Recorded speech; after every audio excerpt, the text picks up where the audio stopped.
Graça e a paz do Senhor Jesus Cristo, o Senhor da igreja. 1 aos Coríntios, capítulo de número 4. Nós vamos iniciar o capítulo 4 de 1 aos Coríntios. Aos poucos a gente vai avançando na carta. Não temos data para terminarmos, mas já demos um bom avanço e creio que até dezembro nós iremos, pelo menos na metade dela, já estarmos. Coríntios capítulo 4, versos do 1 até o versículo 5. Semana passada nós estudamos dos versos 18 até o 23 do capítulo 3. Ou seja, finalizamos o capítulo. E Paulo aqui entra no capítulo 4, mas a tônica e o assunto não foi quebrado. Só vai ganhar novas facetas. E Paulo vai começar aqui a falar, irmãos, sobre o que é que a igreja deve pensar dos seus líderes, dos seus pastores, dos seus obreiros. Em resumo, nós veremos o seguinte: os líderes são servos auxiliares de Jesus Cristo.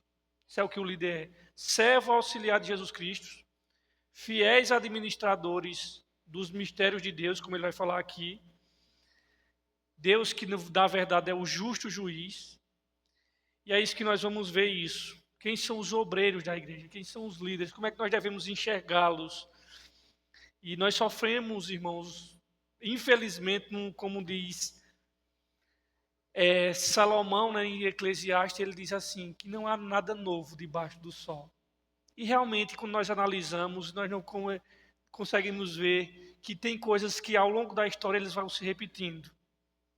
A igreja de Corinto aqui, os 4 primeiros capítulos que compõem o primeiro bloco de Corinto é só para tratar das facções, das divisões que tinham dentro da igreja, que estavam todos eles pendurados nos cinturões dos líderes, ou seja, culto à personalidade.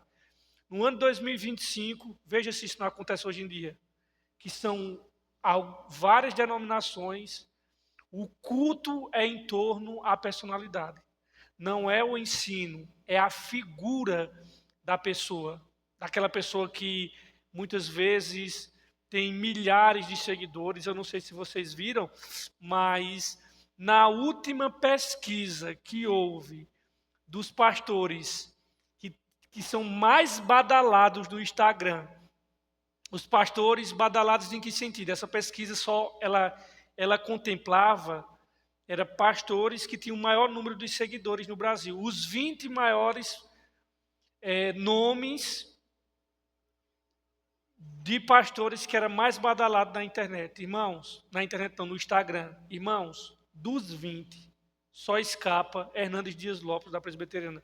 O resto, para você ver, quem encabeça em primeiro lugar é David Leonardo. Pronto, daí você já tira. E hoje nós vivemos numa geração não muito diferente da de Coríntios. Uma geração que está alicerçada, na verdade, em homens. E Paulo vai dizer nesse texto que os líderes são servos auxiliares de Jesus Cristo, fiéis administradores dos mistérios de Deus, que é o justo juiz. Irmãos, o que passar disso é só aparência humana, fofoca e bajulação.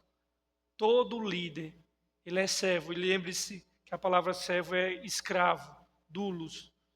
E aí, Paulo diz assim, vamos ler comigo aqui. Capítulo 4, versos 1 até o versículo número 5.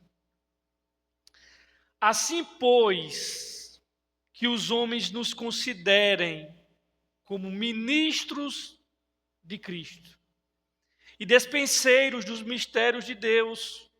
Ora, além disso, requer-se dos dispenseiros que cada um se ache fiel. Todavia, a mim pouco se me dá ser julgado por vós, ou por algum tribunal humano.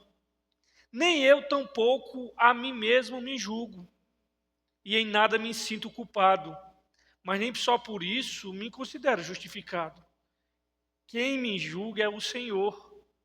Portanto, portanto, nada julgueis antes de tempo, até que o Senhor venha, o qual também trará à luz as coisas ocultas das trevas e manifestará os desígnios dos corações. Então cada um receberá de Deus o louvor.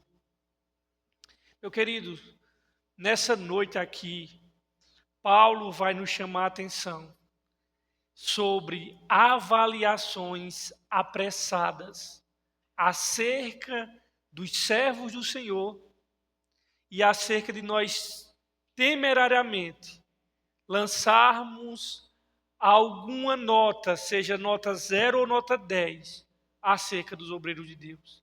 Sabe por quê?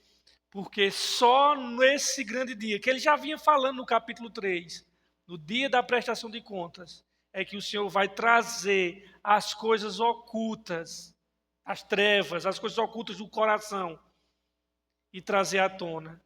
E aí Paulo, irmãos, ele vai falar a primeira coisa, no versículo 1, ele fala sobre a avaliação dos obreiros do Senhor. A avaliação dos pastores, dos líderes. E ele diz assim, veja comigo versos 4, capítulo 4, versículo 1, aliás. Aqui ele vai falar sobre a avaliação dos obreiros do Senhor, dos ministros. Assim, pois, que os homens devem nos considerar o quê, irmãos? A minha diz ministro, a de vocês diz o quê? Todas diz ministro? Simples servo, né? Pronto. Porque a palavra simples servo fica? Porque a palavra ministro, no nosso contexto aqui atual, você lembra lá o quê? Ministro como alguém com um grande cargo político, né? Então, a ideia de ministro, por isso que quando nós vamos ler a Bíblia, a primeira coisa que nós devemos fazer é não levar para a Bíblia os nossos pressupostos. E nós estamos cheios de pressupostos. Todo ser humano tem pressuposto. O lugar que nasceu, a cultura que está inserida, a educação dos pais. Então nós vamos cheios de camadas de pressupostos e vamos para a Bíblia. Então, por isso que nós devemos tirar os nossos pressupostos e analisar à luz no contexto do que o autor pretendia dizer para o público original dele. E o autor é Paulo e o público original é Coríntios. E a pergunta é, o que era ministro naquela época? Não é ministro agora. Não é porque ministro agora é o quê? É uma coisa boa. Que os homens nos considerem ministro. Um cargo bom no mundo político. Ministro da educação, ministro da economia, ministro não sei de quê.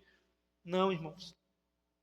A palavra ministro aqui, a ideia é de escravo, é de servo. Não tem nada de algo que nós vemos como ministro. Que os homens nos considerem ministro. Ou seja, olha, eu sou um homem honrado, com título, dando carteirada. Não é nada disso não, irmãos. Que os homens nos considerem ministro, e ministro, a palavra servo ali, era aqueles caras, irmão, remador do barco, que ficava ali, naquela questão remando ali. Era um servo. Era apenas um servo, não tinha nada de glamour. E Paulo inicia o capítulo 4 aqui de Coríntios com uma conclusão daquilo que foi dito nos últimos 3 versículos que nós lemos semana passada. Quais são as últimas 3 coisas que ele falou nos últimos versículos? Ele diz assim, versículo 21, só é subir. Portanto, já que é uma conjunção conclusiva, portanto, ninguém se gloria em quem? E quem é que estava se gloriando nos homens? Os coríntios, irmãos. Eu sou de Paulo, eu sou de Pedro. Ninguém se glorie nos homens. Tudo é vosso, seja Paulo, seja Apolo, seja Cefas, seja o mundo, seja a vida, seja a morte, seja o presente, seja o futuro. Tudo é vós e vós de Cristo e Cristo de Deus. Então esse versículo 1, que os homens nos considerem como simples servos de Cristo, é uma conclusão justamente do que ele acabou de falar aqui nos últimos versos. Paulo gostaria, irmãos, e esse é o desejo de Paulo, que a igreja de Corinto olhasse para ele, olhasse para Apolo, olhasse para Pedro, e na verdade como servos encarregados dos mistérios de Deus. A igreja de Corinto não estava olhando para os seus líderes como elas deveriam olhar. Eles são servos nossos. Não, eles estavam olhando com um popstar, com pessoas celebridades e cultuando as celebridades, cultuando essas pessoas, culto à personalidade.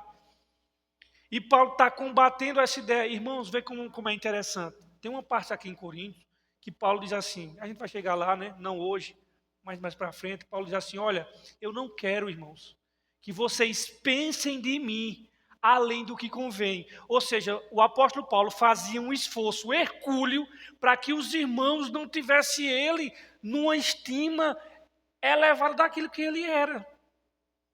Hoje nós agimos diferente com Paulo. Nós fazemos todo o esforço para que as pessoas tenham uma visão superestimada de nós. Paulo fazia um esforço que os irmãos não tivessem uma visão além do que convinha dele. Irmãos, olha, eu não quero que vocês errem na mão, tendo uma visão super maximizada minha, super relativa minha. Eu quero que vocês tenham uma visão equilibrada minha. Hoje nós fazemos todo o esforço para que nós fiquemos grandes aos olhos das pessoas. E, irmãos, quando Paulo usa a palavra aqui, ministros, né, simples servos, aí ele diz, a minha diz, e dispenseiros dos mistérios de Deus. A de vocês diz dispenseiros. A palavra que é encarregado aparece em outras vezes aqui no Novo Testamento. É a palavra traduzida do grego como a palavra por mordomo. A nenhuma diz mordomo aí não, né? Mordomo, administrador e gestor. Essa é a ideia. Paulo diz que os homens nos considerem como ministros, mas esse ministro não tem nada a ver com essa importância que nós temos hoje. Servos e como mordomos, administrador, ou a minha diz dispenseiros. Irmãos, o que era um mordomo? Essa é a ideia que Paulo está querendo dizer. Que os homens nos consideram, olha, simples servos, viu? Nós olhando esse texto à luz, sem olhar o contexto que Paulo estava inserido, dá uma impressão que Paulo está dizendo assim, olha, nos considerou aqui a carteirada que eu estou dando a vocês, eu sou ministro de Cristo. Não, é o contrário, irmãos, ele está querendo combater justamente essa ideia maximizada dele. E o mordomo, ele era o servo mais importante dos lares greco-romanos. E aí, irmãos, daquela época, né? Por quê? Ele tinha uma importância, mas ele não poderia ter uma importância super maximizada, vamos dizer assim. Ele era o servo, mas ele não deixava de ser servo, ele era mais importante dos lares gregos romanos. Por quê? Porque cabia ao mordomo a tarefa de gerenciar tudo o que era do seu patrão. Inclusive, comandava outros escravos. Era isso que o mordomo fazia. E, na verdade, o mordomo, ele não tinha patrimônio próprio, mas ele gerenciava praticamente tudo do seu patrão. Exercia, em certa medida, a autoridade, mas essa autoridade lhe era delegada e tinha para com o seu senhor a responsabilidade de ser achado fiel nos negócios.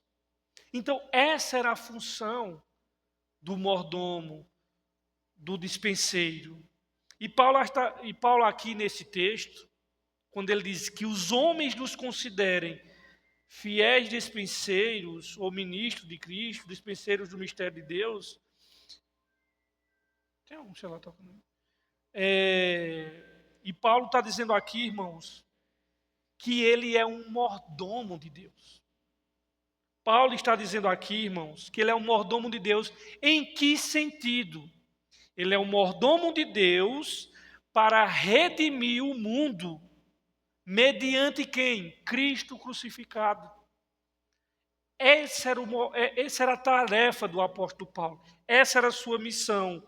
Então, a fim de que os coríntios tivessem uma visão correta dele e de Apolo e de Pedro, Paulo instrui os coríntios a considerá-los, tanto ele quanto os demais, como ministros ou servos de Cristo e dispenseiros dos mistérios de Deus.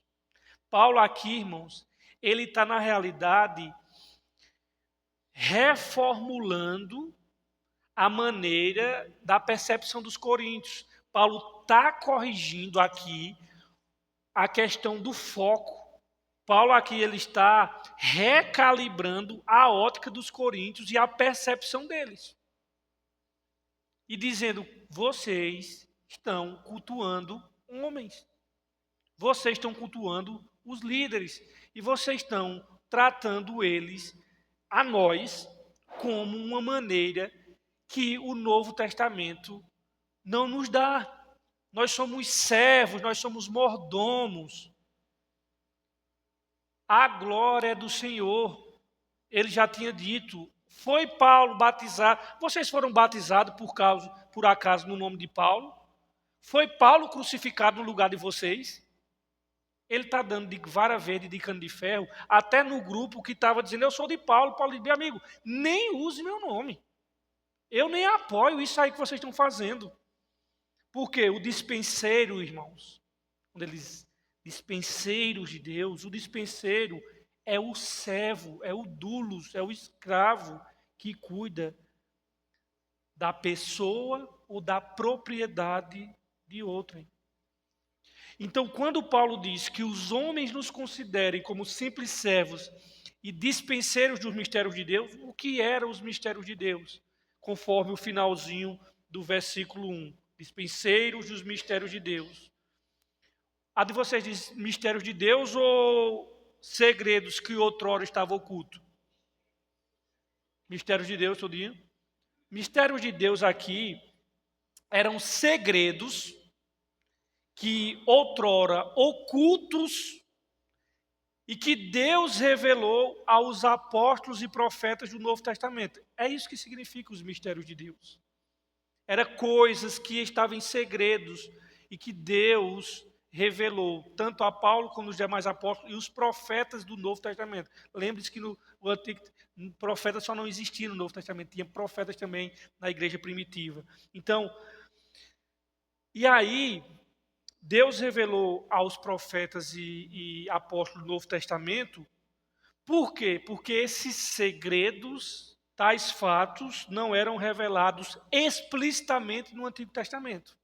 E Deus pega e revela a eles agora no Novo Testamento. E também porque o ser humano, em sua capacidade natural, sem o Espírito Santo de Deus, ele não pode compreender. Porque Paulo já vai dizer aqui, já diz, que o homem natural não compreende as coisas do Espírito, porque parece loucura. Então, esses segredos de Deus eram verdades que outrora, no Antigo Testamento, não tinham sido reveladas e que o Senhor agora revela a Paulo e ao colégio apostólico e aos profetas. E eles lançaram os fundamentos dessa doutrina. E aí, irmãos, em síntese, Paulo, Pedro e Apolo foram encarregados como mordomos de explicar os mistérios de Deus e lançar os fundamentos que nós temos hoje, que é o Novo Testamento. Assim, os apóstolos, os obreiros, eles trabalhavam para Cristo e não para a sua própria glória, irmãos. Eles trabalhavam para o engrandecimento de Cristo e não para o engrandecimento pessoal do seu próprio nome. É isso que ele vai dizer agora logo em seguida. Veja os versos 2.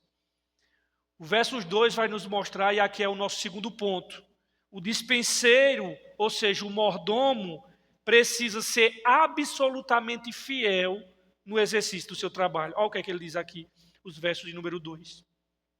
Ora, além disso o quê? De ser simples servo de Cristo e dispenseiros, além disso, além dessas coisas que ele falou no versículo 1, além disso, requer-se, ou seja, é exigido do dispenseiros que cada um se ache como irmãos.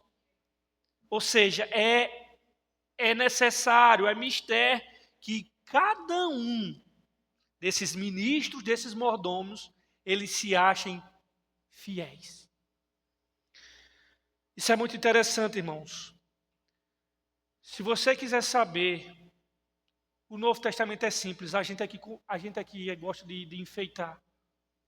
Se você quiser saber uma coisa que é requerida de um servo de Jesus Cristo, de um obreiro de Deus, de um pastor, de um missionário, de um evangelista, seja lá de quem for, sabe o que é requerido dele?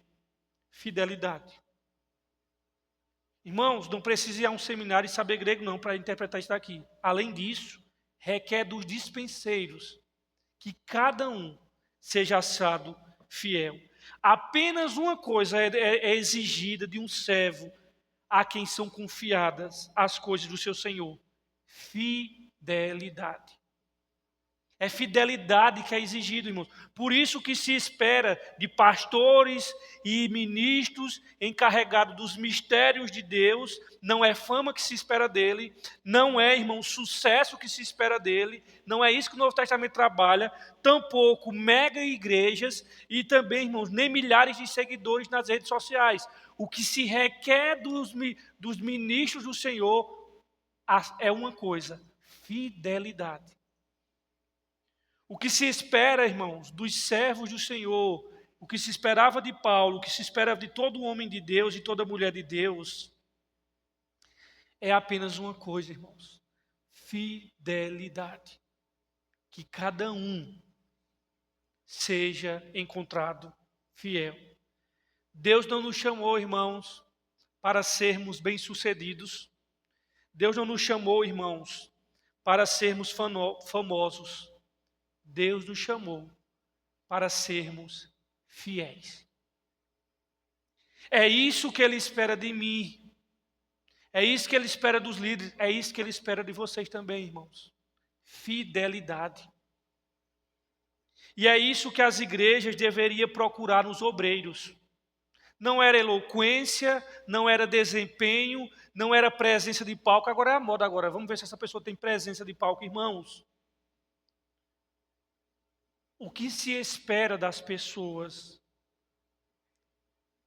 E é isso que Paulo gostaria que os coríntios observassem em seus obreiros: fidelidade. É fidelidade que o Senhor espera. Nossa fidelidade, irmãos, deve ser primeiramente a Cristo e aos mistérios de Deus. Essa é a nossa primeira fidelidade. Ou seja, o que é os mistérios de Deus, irmãos? Se não os ensinos das Sagradas Escrituras no Novo Testamento. Esses são os mistérios de Deus. O ensino da verdade que combate o erro e a preservação dessa revelação de Deus conforme nos foi dada. É isso que se espera de pastores também, principalmente, aliás, que vai ser cobrado mais ainda, que sejamos fiéis aos mistérios que já nos foram revelados nas suas palavras, na sua palavra. Irmãos, Paulo está lembrando aqui, irmãos, da parábola do servo infiel lá em Lucas. Eu não gosto de... eu não ia abrir não, mas vamos lá. Vamos aqui em Lucas 12, rapidinho, para vocês entenderem a importância da fidelidade. Vamos lá em Lucas 12, volte um pouquinho aqui. Lucas 12, 42 ao 46. Rapidinho, para a gente avançar no nosso estudo. Lucas 12. Lucas capítulo 12.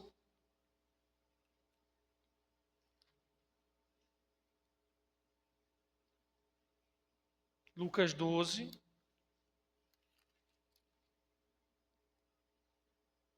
Versículo 42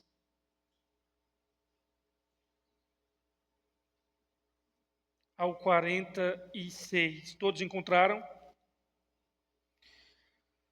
A parábola do servo vigilante, olha aqui, ó.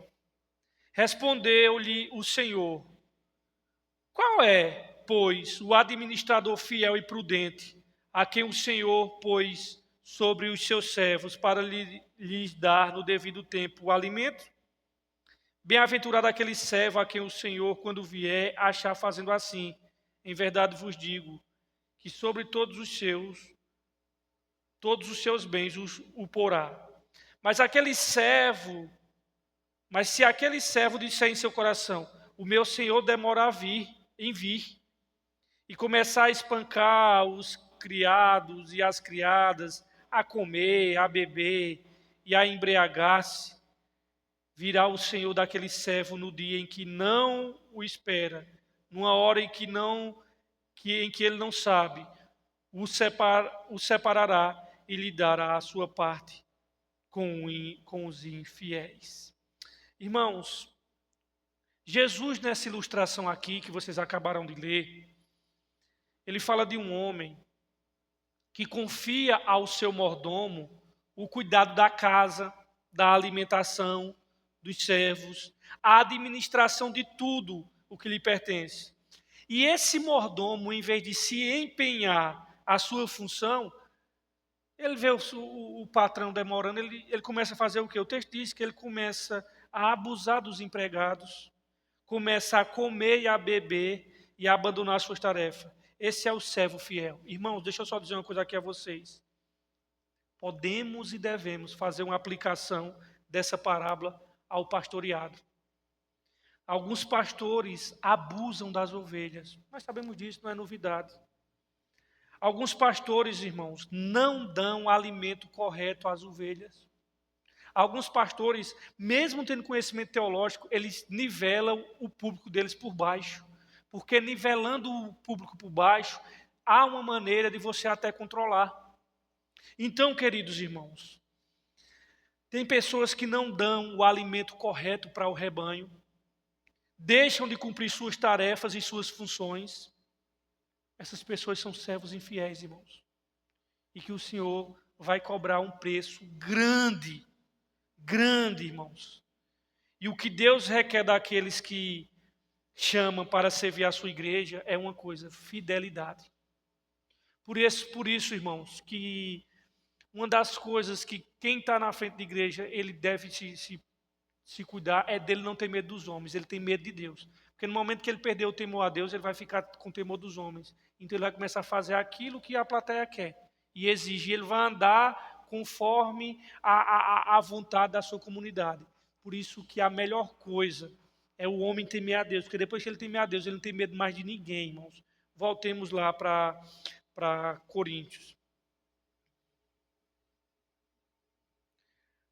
E outra coisa, irmãos, vocês estão em Coríntios 3, 4, aliás, Coríntios 4, ainda nos versos 2, quando Paulo diz, 4, 2 aqui, quando Paulo diz assim, que requer do dispenseiro que ele seja fiel, irmãos, é isso que nós devemos nutrir em nossa vida. Senhor, me faça um servo fiel ao Senhor. Traz fidelidade, não aos homens, não à placa, mas fidelidade ao Senhor. Motivações puras em meu coração. É isso que o texto está falando. Quando diz assim, requer que os homens sejam fiéis, eu acho interessante, irmãos, que tinha um professor no seminário presbiteriano do Norte, aqui no Recife, e ele dava várias matérias. Em uma dessas matérias, eu acho que ele dava grego, e aí ele pedia que a primeira palavra no grego que os alunos aprendessem era a palavra, justamente no grego, essa palavra fiel, no grego é pistos. E todas as vezes que esse professor de teologia ele ia aplicar a prova, ele pedia que todos os alunos escrevessem no português e no grego a palavra fiel, e esse texto aqui. É necessário que o obreiro ele seja fiel. E aí depois que os alunos escreviam na ponta da prova, na cabeça da prova, esse texto, ele dizia, pronto, pode começar a prova. Saía da sala e dava as costas e fechava as portas. Para quê? Para que os alunos já começassem ali, e muitas das pessoas que estudaram com ele, na hora que ele dizia isso, e todo mundo escrevia, é necessário que o obreiro seja fiel, ele não ficava analisando, irmãos. Ele saía da sala e fechava a porta e dizia, se vire. E os que estavam lá presentes diziam que ninguém tinha a coragem de fazer assim, olhar do lado. Por que ele fazia aquilo? porque o argumento dele era que se eles fossem fiéis no pouco, não havia motivo. Se eles não fossem fiéis no pouco, não haveria motivo para entrar no ministério pastoral. E ele trabalhava dessa premissa. Porque o que se requer, irmãos, o que se requer do obreiro é que ele seja fiel sempre. E quem não é fiel no pouco, irmãos, também não será fiel no muito. Pode ter certeza disso. Pode ter certeza. E aí, Paulo vai avançar no argumento dele, no versículo 3. Paulo vai nos mostrar aqui o julgamento dos obreiros e dos dispenseiros. Veja o que é que ele diz aqui no versículo 3.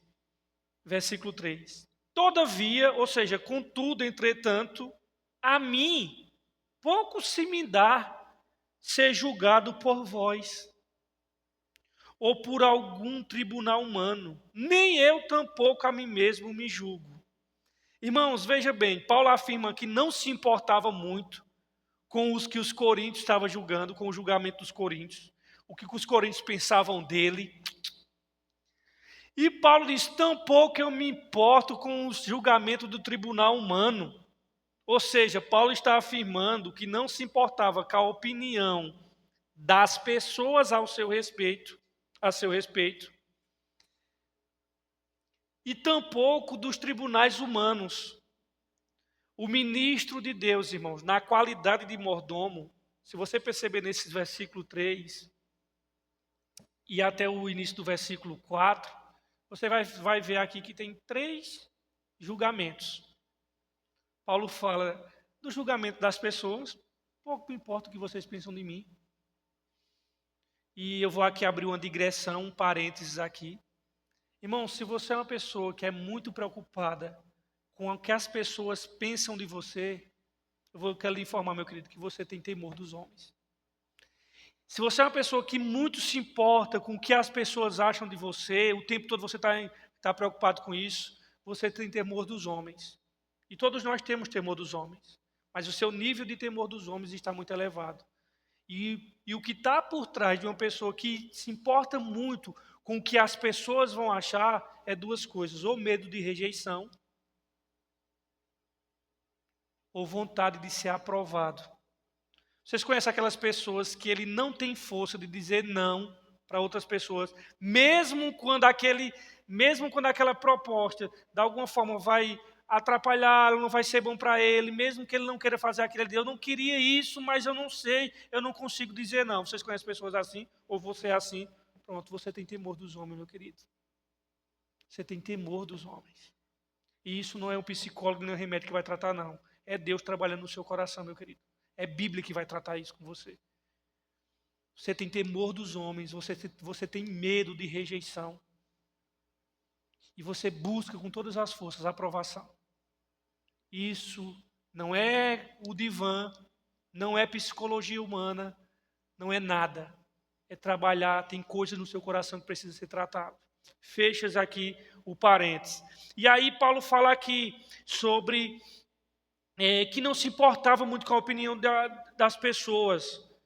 O ministro, nós passamos por 3 julgamentos. Julgamento das pessoas, ele fala também do julgamento do crivo humano e o julgamento do próprio Deus. Onde é que está o julgamento do próprio Deus? Versículo 4, ele diz, em nada me sinto culpado, mas nem só por isso considero justificado. Quem me julga é o Senhor. Então, irmãos, você percebe, por exemplo, no início do versículo 3, Paulo fala do primeiro julgamento, o julgamento dos homens, o que os homens pensam, o que é que eles acham. Todavia, olha o que é que ele diz, a mim pouco se me dá, ou seja, eu não estou pouco me lixando de ser julgado por vocês. É o primeiro julgamento que ele está falando aqui. Ó, a avaliação de vocês, o que vocês pensam, rapaz, eu pouco estou me lixando. Aí ele fala também, aí ele vai falar do segundo julgamento aqui, do tribunal humano, né? Na verdade, é o julgamento próprio. O julgamento próprio, ele vai falar ainda do versículo 13, ele diz assim, nem eu tampouco a mim mesmo me julgo. E ele fala também no início do versículo 4, em nada me sinto culpado, mas nem só por isso me considero justificado. Há de vocês de justificado? Eu só quero abrir aqui outro parênteses. Quando ele fala justificado aqui, ele não está falando da doutrina da justificação pela fé, não, tá? Ele está dizendo assim, olha, não é isso. Quando ele diz assim, tampouco eu me sinto justificado. Não, Paulo já era justificado diante de Deus contra o pecado, mas justificado aqui é dizendo assim, lembre-se do contexto. O contexto aqui é o tribunal de Cristo, que ele vinha falando. Quando ele diz assim, nada me sinto justificado, é no sentido do que ele vai falar daqui a pouco. Receber do Senhor o louvor, a aprovação como obreiro. Isso ninguém sabe mesmo, não é só no tribunal de Cristo. Então lembre-se, quando ele diz, não me sinto justificado, ele não está negando a doutrina da justificação pela fé que já aconteceu. Esse justificado aqui é o justificado no dia do tribunal de Cristo, que não vai trabalhar com salvação. A salvação já foi resolvida. Vai trabalhar com a questão da aprovação ou não do obreiro no serviço cristão. E aí ele fala do julgamento do próprio Deus, né? Quando ele diz assim, quem me julga, no finalzinho do versículo 4, quem me julga é quem? O Senhor. Irmãos, o julgamento dos homens, Paulo já disse aqui, eu não estou nem aí. Estou pouco me importando.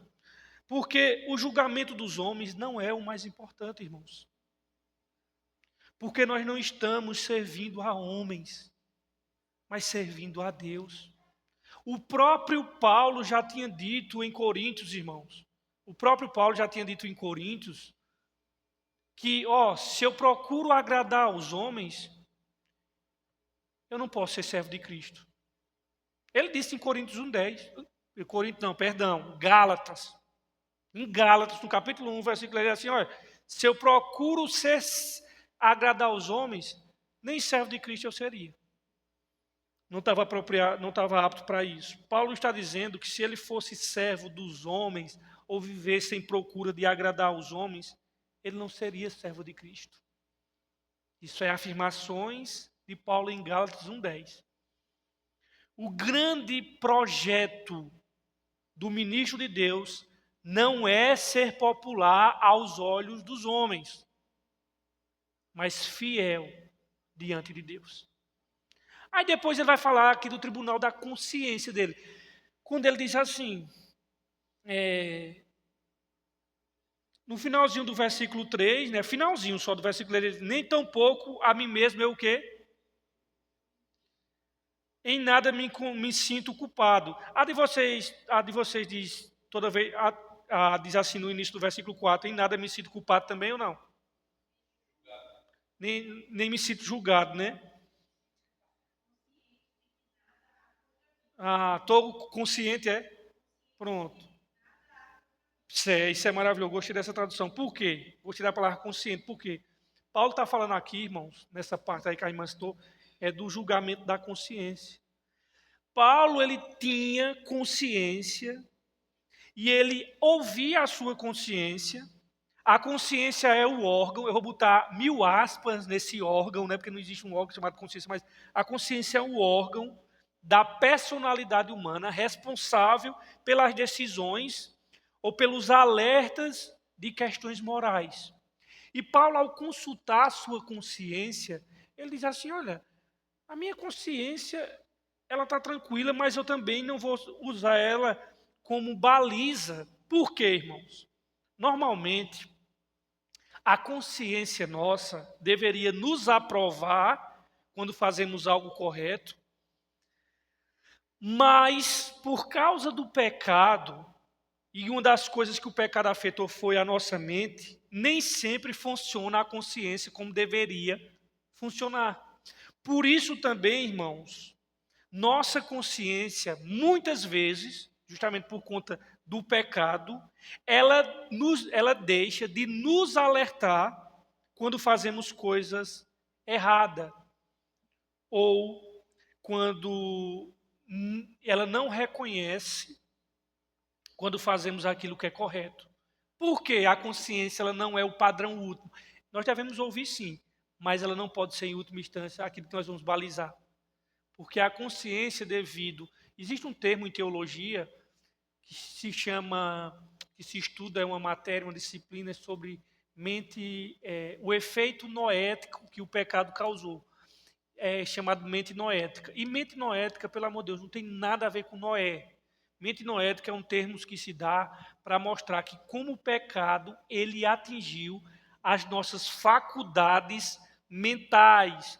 Isso significa que o pecado ele só não atingiu o meu corpo, que eu adoeço, eu envelheço, eu estou suscetível a várias deficiências e doenças, mas a doutrina da mente noética diz respeito a como o pecado atingiu a mente dos seres humanos, fazendo com que eles, na verdade, não usem a potencialidade da sua mente como ela deveria ser usada quando Adão, antes da queda. Isso mostra que por isso que muitos filósofos, eles se contradizem no raciocínio dele. A mente noética tem a ver, irmãos, que o pecado, de alguma forma, ele atingiu a nossa mente, ele esfragalhou a nossa mente. Não significa que nós não podemos compreender as coisas, mas significa que nós temos sérias falhas no raciocínio. Por isso que você vê filósofos, grandes pensadores, se contradizendo nos pensamentos dele. Porque o pecado fez isso na nossa mente. E aí, trazendo para linguagem sertaneja, nordestina, a gente diz assim, que fulano é meio doido. Deixa eu dizer uma coisa a você, irmão. Todos nós somos meio doidos, viu? Pode ter certeza disso. Não é só um outro, não. Uns são mais. Mas todos nós somos meio doidos. Isso é normal. Porque o pecado fez isso. Trouxe essas esquisitices. Às vezes a gente pensa coisas que a gente diz. Eu não sei quem foi que disse foi uma pessoa que disse assim: Ô fulano, é normal a pessoa falar só, porque assim, às vezes eu estou assim perto de um estátua e eu começo a falar. O cara disse, não, falar com estátua é normal. Agora, o normal é não é normal ela responder. Mas enquanto você estiver falando com ela e ela não estiver respondendo, está tudo normal. Por que não fala sozinho, irmãos? Fala sozinho. Irmãos, eu arengo sozinho. Os melhores debates que eu tenho é quando eu estou sozinho. Era para eu ter dito aquilo, tal, não sei o quê. É assim, irmãos. Todos nós temos um pouco de doido e não fique surpreso com isso. Então, o que é que Paulo está querendo dizer assim? Paulo ele não se balizava na consciência dele. A Bíblia fala da consciência cauterizada ou consciência fraca, para mostrar que a consciência do ser humano, depois da queda, não funciona de maneira perfeita. Então, se você, irmãos, Paulo está dizendo assim, olha, eu avalio minha consciência, eu olho para ela, escuto minha consciência e eu não me sinto culpado de nada. Mas vê se ele repousa aí, ele diz, mas eu sei de uma coisa, é o Senhor que vai me julgar. Então ele não diz assim, eu sou aprovado porque a gente hoje está nessa baliza, minha consciência não me acusa. Lembre-se, querido, da mente noética. Sua mente foi esfrangalhada pelo pecado. E talvez a sua consciência ela não consiga lhe alertar de certas coisas erradas. E Paulo afirma que sua consciência estava limpa em relação às acusações dos coríntios, porque os coríntios, muitos deles acusavam Paulo. No entanto, essas acusações não eram a verdade final. Pois o julgamento feito por Jesus Cristo, irmãos, que ele vai dizer aqui, revelará, no final das contas, o que estava no coração do apóstolo Paulo. E justamente é isso que ele diz no versículo 5. Aliás, no versículo, o julgamento de Deus. No finalzinho do versículo 4. Quem me julga é quem? Veja que ele mesmo consultando e dando ouvido à sua consciência, ele diz, espera aí, eu sei que a minha consciência está limpa, mas quem me julga é o Senhor. Vocês sabem que os filósofos gregos e romanos, e eu vou pegar um grego e um romano aqui, vou pegar Platão e vou pegar aqui Sêneca, por exemplo, eles consideravam, esses dois filósofos, eles consideravam a consciência como o juiz máximo do homem. A consciência era o juiz máximo do homem. Paulo discorda. Para Paulo, apenas Deus pode ser o juiz máximo do homem. Paulo discorda dos gregos, Paulo discorda dos romanos, discorda de Platão e discorda de Sêneca, e eles estavam equivocados a respeito do julgamento da consciência, porque quem julga no final das contas é o Senhor. O nosso supremo juiz não é a nossa consciência, irmãos. Nós podemos ser aprovados pela nossa consciência e reprovados por Deus. Vocês entendem bem? E aí a nossa consciência não é totalmente confiável. Ela é confiável até a página 2, no máximo, mas totalmente confiável, não. E aí Paulo fala do julgamento de Deus. Quem me julga é o Senhor. Por que que o julgamento de Deus, irmãos, é um julgamento perfeito? Porque Deus é o único, irmãos, que conhece todas as circunstâncias e todas as motivações. Nós não conhecemos as motivações de ninguém, irmãos. O julgamento de Deus ele é final. O julgamento de Deus ele é perfeito. E o apóstolo Paulo afirma que no tocante ao serviço, tanto que ele sabe, ninguém pode, ele só diz, de acordo com a minha consciência, ninguém pode me acusar de ser infiel.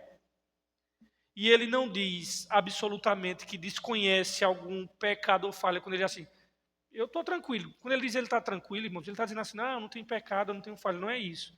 Ele está dizendo assim, pelo que eu sei, eu não estou sendo infiel da maneira que eu tenho servido ao Senhor. Porque o assunto aqui é o serviço ao Senhor. Lembre-se bem, o assunto aqui que Paulo está dizendo, ninguém me julga, tal, é sempre acerca do serviço ao Senhor e a fidelidade na obra do Senhor. E apesar de não saber nada contra si mesmo, a consciência não acusar nada contra si mesmo, nem só por isso Paulo se considerava por justificado no sentido de já sou aprovado por Deus.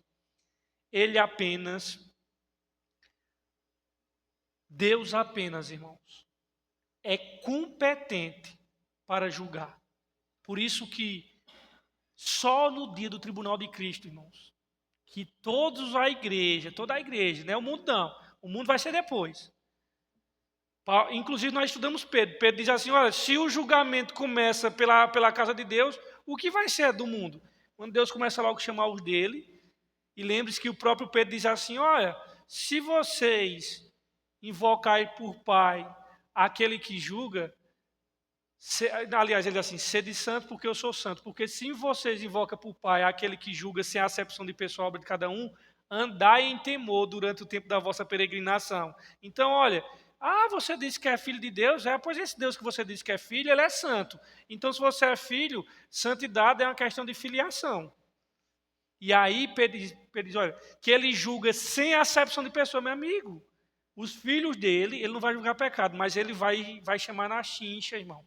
Ele vai chamar e vai avaliar cada um.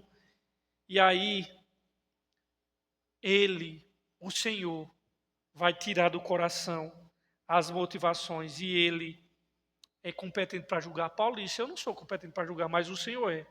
Porque o Senhor é justo juiz. Lembra-se quando ele morreu? Aqui ele estava indo, ó. Tinha muito ministério ainda pela frente. Mas lembra quando ele já estava preso, na sua segunda prisão, lá, ele já era velho. Como é que nós sabemos que ele já era velho? Como é que eu sei que Paulo já era velho? Quando ele escreveu a última carta dele. Porque ele escreveu também na prisão, ele escreveu a Filemon. E quando ele escreve a Filemon, que foi antes de ele escrever a última carta a Timóteo, ele diz assim, Filemon, Paulo, quem? O velho. É assim que ele fala dele. O adjetivo que ele usa mesmo. Paulo, o velho.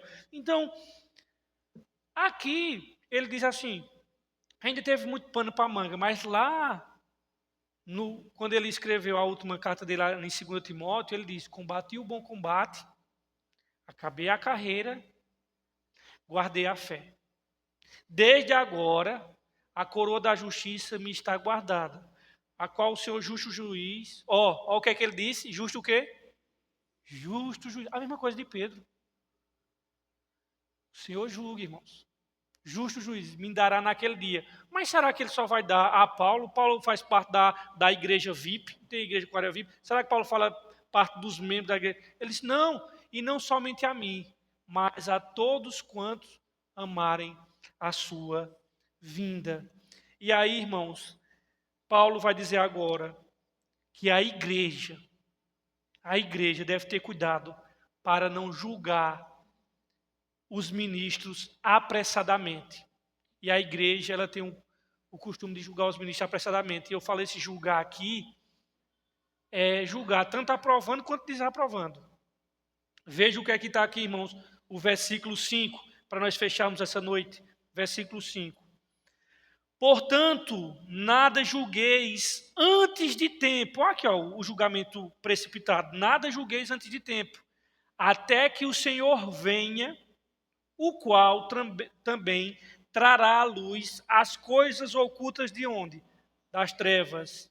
E manifestará os desígnios de onde? Dos corações. Então cada um receberá de Deus o louvor. Irmãos, nós devemos ser extremamente cautelosos em nossa avaliação do serviço cristão. Nossa tendência é exaltar o espetacular, exaltar o sensacional e depreciar as tarefas mais simples e menos visíveis. Cuidado, irmãos. Cuidado, porque as coisas invisíveis, aliás, que não são muito visíveis, as coisas simples, são essas coisas que o Senhor observa e as valoriza.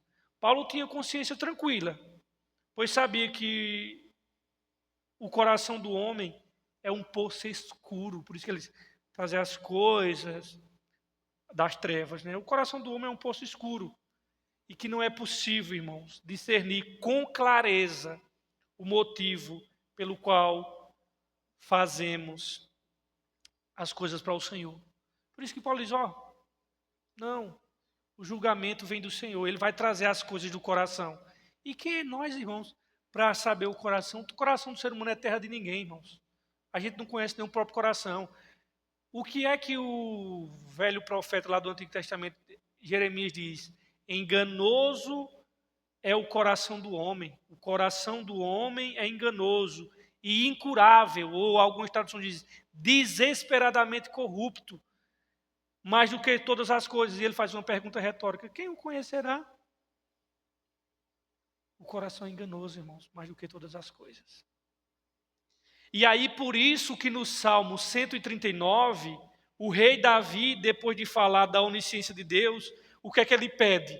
Ele faz o seguinte pedido: sonda-me, ó Deus, e conhece o meu quê?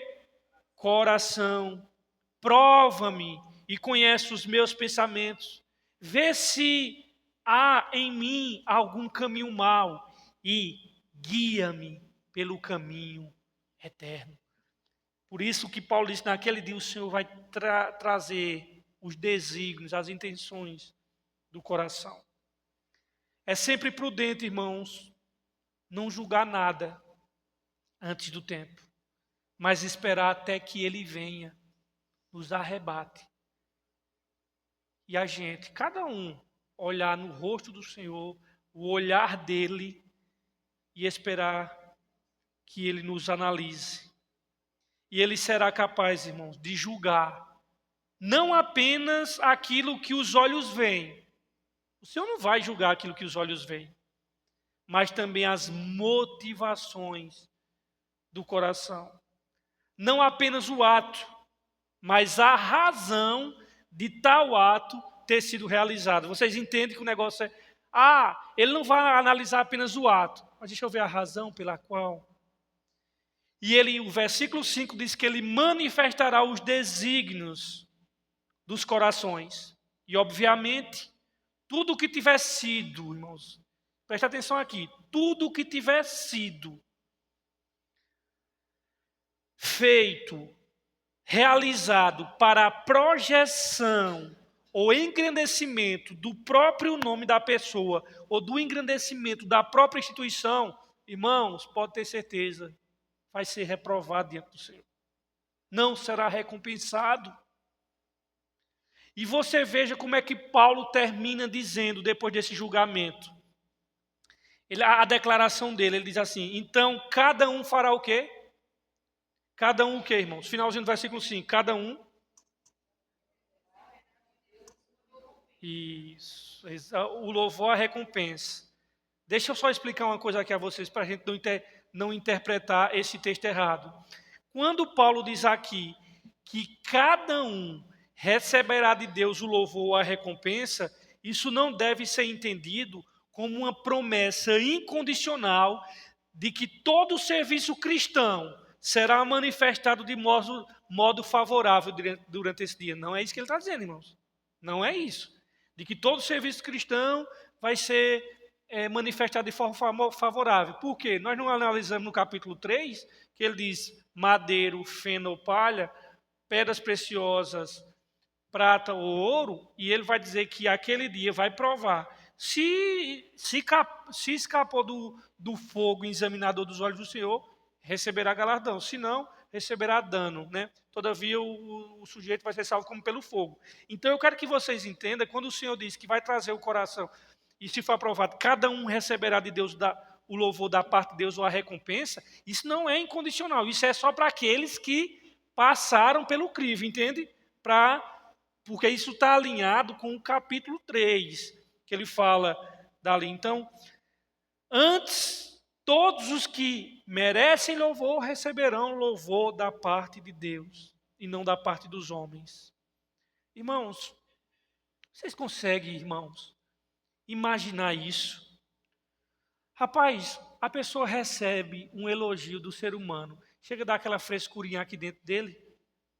Aí tem uns que são mais maliciosos ainda, dizem, como é, eu não escutei não, o que tu estava dizendo ali? É só para repetir, irmão, ele vai dormir ruminando, ele acorda, aí depois vou usar uma palavra bem nova, rebobina a fita, aí como foi? Eu chego, ele vai dormir feliz.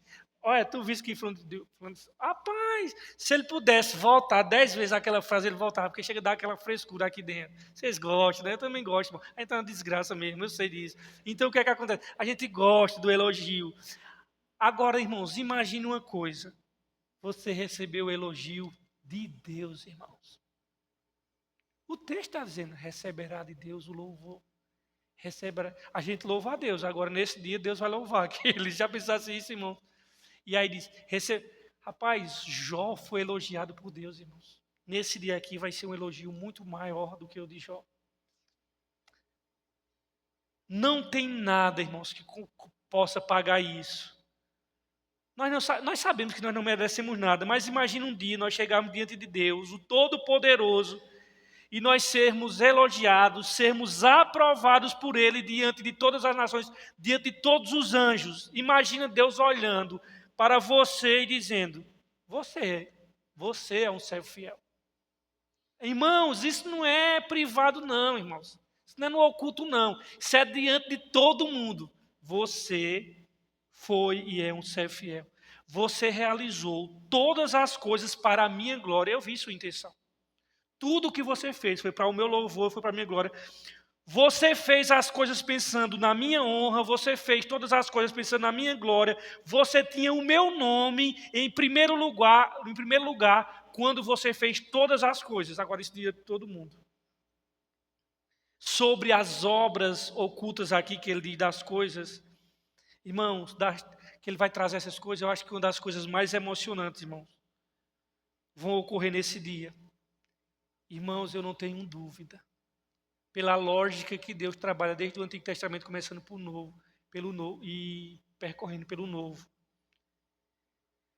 Que vai aparecer, irmãos, tantas pessoas que o mundo não conheceu e que nós vamos ficar boca aberta nesse dia. E Deus vai começar a chamar pessoas que nunca escreveram um livro, pessoas que não tinham redes sociais, pessoas de igrejas pequenas, pobres, com o chão batido.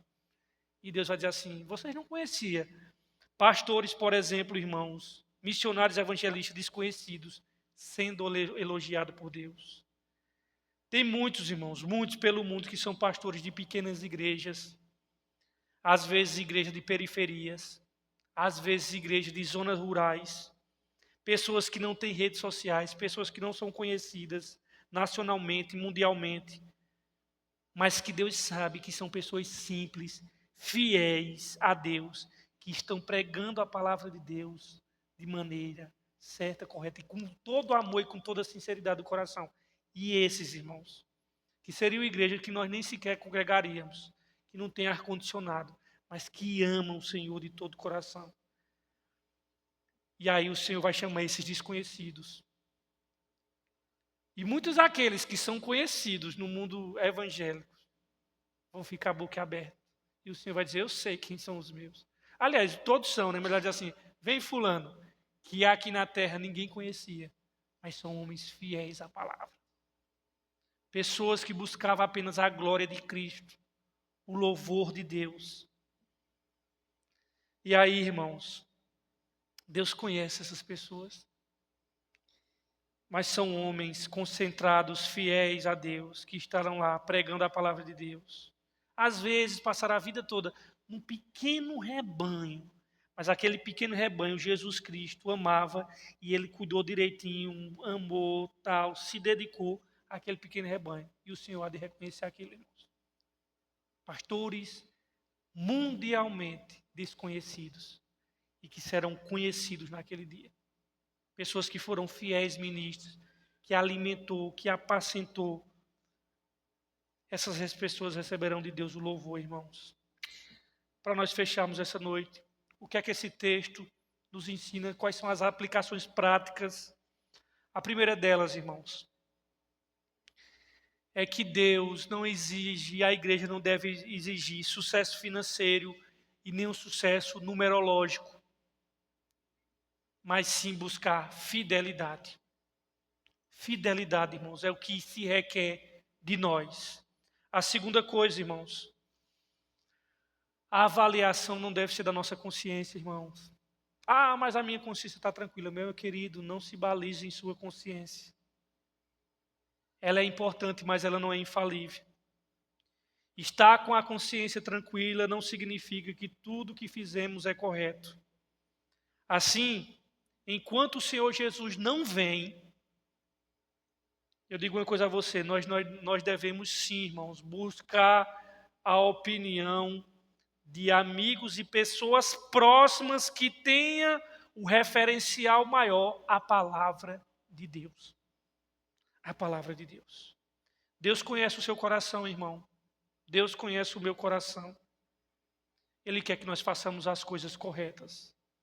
E eu espero, irmãos, que depois de considerar esse texto um pouco mais de perto, como nós vimos, nós tenhamos entendimento do que seja a vida pastoral. Muitas pessoas não entendem. Eu estava comprando um material aqui aquela loja, é a Dom Bosco ali que fica no Marco Zero, perto daquela igreja católica. Rapaz, Deus faz as coisas. E eu procurando, porque eu fui dar uns cadernos a uns meninos lá do Residencial Bezerra Torres, porque eles não tinham caderno para estudar. É uma família, irmãos, a irresponsabilidade. Tem 12 filhos. Eu conheço essa família desde quando eu atendia no Bolsa Família. Eles são acompanhados pelo Bolsa Família, pelo CRES, enfim. Então, só para resumir, eu fui comprar uns cadernos que eles não tinham, a mãe não tinha condições de pagar, eu escolhi 2 lá deles, porque se eu escolhesse todo mundo, ia-se embora meu salário todinho. Então, eu tenho que escolher aqui. Muitos são chamados, mas poucos escolhidos. Aí eu escolhi os que iam lá, e aí eles eram flamenguistas, né? Aí eu quero. Aí fui. Aí eu procurando as coisas para levar para eles.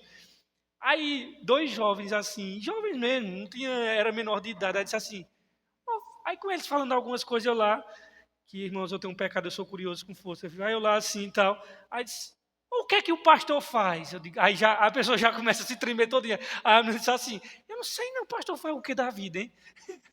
Aí eu, olha, desculpa falar aqui com vocês, eu já estou me intrometendo aqui na conversa de vocês, mas não pude escutar. Eu não sei se vocês sabem, mas pastor, ele lidera, ele aconselha, e a principal tarefa dele é estudar para trazer o ensino correto da palavra de Deus, que são horas de, é mesmo, entendi. Então ele lidera, ele tem várias questões, mas a principal dele, ele é chamado a se dobrar na palavra, passar horas e horas se esmerando nisso, para trazer o alimento sólido e instruir a igreja. Ela tá, pronto, aí foram, né? E aí, por que eu estou dizendo isso? Porque o ministério, irmão, pastoral, muitas pessoas elas não entendem. E as pessoas julgam o ministério pastoral de acordo com títulos acadêmicos, seus livros, os impactos nas redes sociais, a agenda lotada, ser carismático. Irmãos, se libertem disso. Nada disso é critério que Deus avalia. Hoje em dia, as avaliações estão sendo totalmente desprovidas da palavra de Deus. Esses não são os critérios, não é isso que a Bíblia revela, irmãos. Então, libertem-se disso. E aí, Nós pertencemos a um mundo, irmãos, que utilizam esses critérios para os líderes. E eles são critérios que não são da palavra de Deus. Na verdade, os líderes da igreja, eles são escravos, são mordomos de Cristo. E a única exigência é que eles sejam fiéis. E sabe qual é o serviço que é invisível à igreja? E eu estou dizendo já há crentes, porque uns adolescentes não sabem o que o pastor faz, isso é natural. Mas há crentes. É que o serviço de um líder é ele ir lá na despensa durante a semana, preparar toda a comida para trazer aqui para o final de semana. E esse serviço, ele é invisível. Ninguém vê. Ele indo lá na despensa, buscando, para que eu não faço parte da banda Cidade Negra, mas todo mundo espera uma coisa no sábado à noite aqui. Então, a gente vai e labuta, porque vocês, irmão, a melhor coisa é a vida de vocês. Sabe por quê? Porque se segunda-feira vocês não lerem a Bíblia, não tem problema nenhum. Só vocês estão prejudicando a comunhão de vocês. Terça-feira vocês podem chegar à noite do serviço e dizer assim, só aqui maratona na Netflix. Quarta-feira, sabe por quê?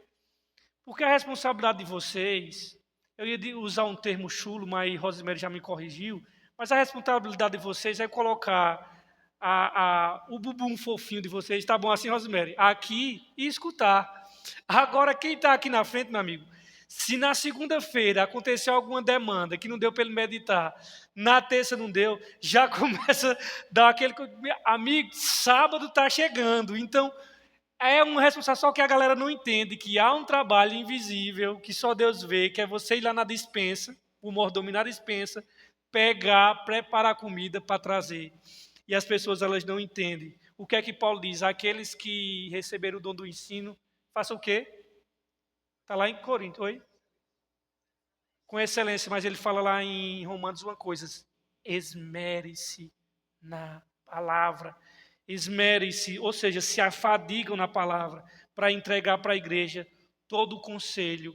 Então, a igreja madura, irmãos, ela vai requerer dos seus pastores nem mais e nem menos do que isso. Ela vai manter expectativa nesse lugar aqui. E é importante vocês lembrarem, o trabalho mais importante de um pastor é aquele trabalho que a igreja não vê, que é ir buscar na despensa, horas e horas e horas, se fatigar na palavra, de joelhos, no chão, perante o livro, para realizar e trazer o santo alimento mais nutritivo possível para a igreja.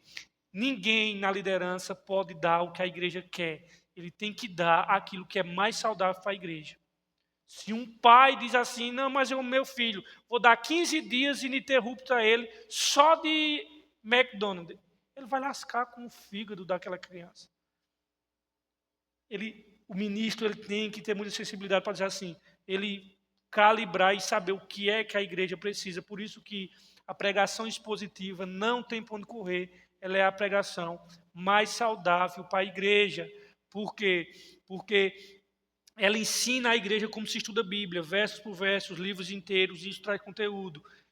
Eu não estou dizendo que é de todo ruim uma pregação temática, uma pregação textual. Mas a dieta anual da igreja não pode se basear nisso. Chocolate é bom, maravilha. Coma todo dia chocolate que você vai ver o que é que vai dar para você. Então, uma das marcas da igreja saudável é a pregação expositiva, que é aquela que nós tentamos fazer aqui todos os finais de semana. Então, esse é o trabalho mais importante de um pastor. Infelizmente, é um trabalho muito negligenciado. Por quê?